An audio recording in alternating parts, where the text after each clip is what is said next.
ထာ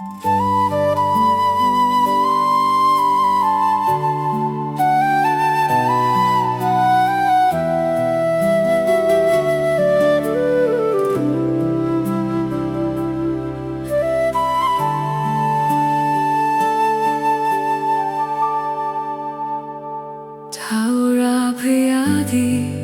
ငါ၏သို့ထိန်ပြုတော်မူ၏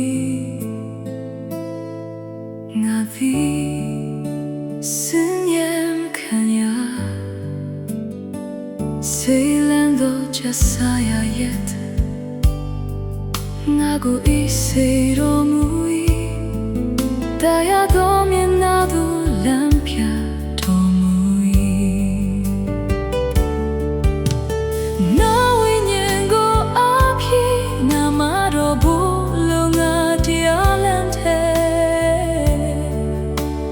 သွေးဆောင်တော်မူ၏ကဲ့သို့မီရေလွန်မိုးသောချိုင်ထဲသို့ရောက်သွားရတော့လေဘေးအန္တရာယ်ကိုမကြောက်ပါအချောင်မူကားကိုယ်တော်သည်